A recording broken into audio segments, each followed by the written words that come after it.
Good morning, praise Lord. Welcome to this video. ஊழியம் செய்யணும் அப்படின்ட்டு கர்த்தர் நம்மளை அழைச்சிருந்தா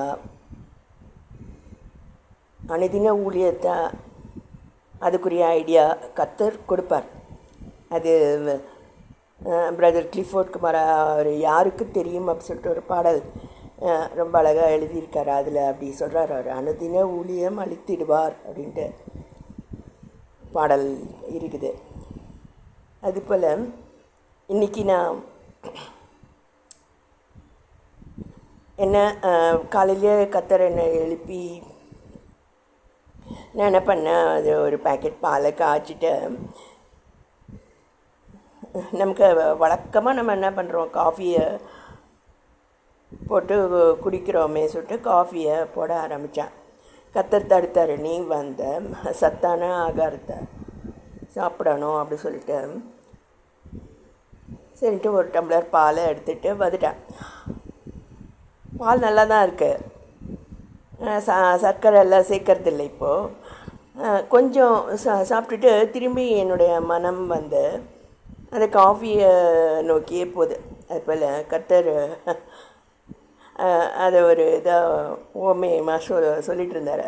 ஜனங்கள் கொஞ்சம் மாத்திரம் கர்த்தரை ருசித்துட்டு திரும்ப பழைய வாழ்க்கையை நம்ம நோக்கி, பழைய அடிக்ஷன்ஸ் அதை நோக்கி நம்ம போகிறவங்களா இருக்கிறோம் அப்படின்ட்டு கர்த்தர் பேசிகிட்டு இருந்தார். அது ஒன்றாச்சா. ரெண்டாவது வந்து நிறைய பேர், உதாரணத்துக்கு எங்கள் ஹஸ்பண்டே கூட நான் சொல்கிறது வந்து கரெக்டு தான், அல்லது என்னுடைய ஜீவிய சாட்சியை பற்றி இவ உண்மையான விசுவாசி தான் அப்படிலாம் கூட நினைக்கலாம். ஆனால் கூட அவர் இமிடியட்டாக என்ன பண்ணுறாரு,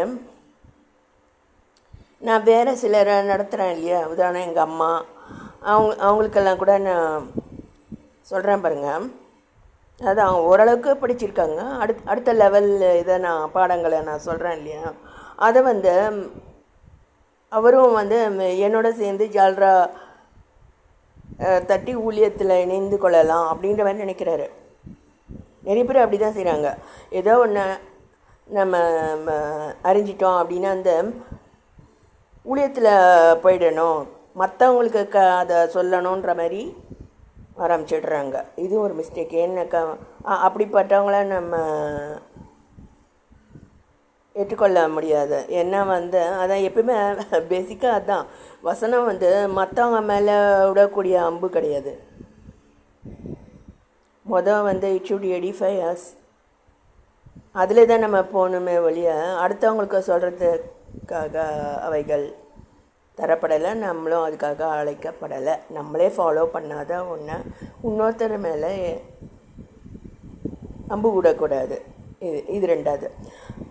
மூணாவது வந்து நான் இந்த மாதிரி ஊழியத்தை தொடர்ந்து செய்கிறேன் இல்லையா, எங்கள் வீட்டார் இருக்கிறாங்க,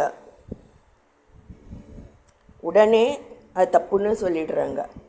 நான் அதுக்கு தகுதியானவ இல்லையாம். ஏன்னா நான் வந்து பெத்த தாயை மதிக்கிறது இல்லையாம், சோறு போடுறது இல்லையாம், கட்டின புருஷனையும் வந்து நான் மதிக்கிறதோ சோறு போடுறதோ இல்லையாம். அது எங்கள் ஃபேமிலியில் வேறு ஒரு ஊழியக்காரர் கூட அது மாதிரி சொல்லிட்டாங்க, நீ பெத்த தாயை சோறு போடாதவன் ஹவ் யூ கேன், எப்படி நீ இந்த ஊழியத்தை நீ செய்கிற அப்படின்னு, கீழே இறங்கு அப்படின்னு ஏதோ அவமானப்படுத்தினாங்க. அப்படி ஒரு கதை இருக்கலாம். ஆனால் நீங்கள் ஒரு பாம்பை இங்கே பாம்புன்னு தெரியுது, பாம்பை வந்து நீங்கள் தினம் பால் ஊற்றி வணங்குறாங்க, வழிபடுறாங்க. அது என்ன இருந்தாலும் நீங்கள் உங்கள் வீட்டில் நீங்கள் அதை வளர்த்தீங்கன்னா கண்டிப்பாக ஆபத்து தான். அதேமாரி ஒரு புலிக்குட்டியை நீங்கள் இங்கே வளர்க்குறீங்க, புலின்னு தெரியுது, அதுக்கு நீங்கள் சோறு போட்டு வளர்க்குறீங்க அப்படின்னா வந்து என்னைக்காவது ஒரு நாள் நீங்கள் அதுக்கு இரையாவீங்க.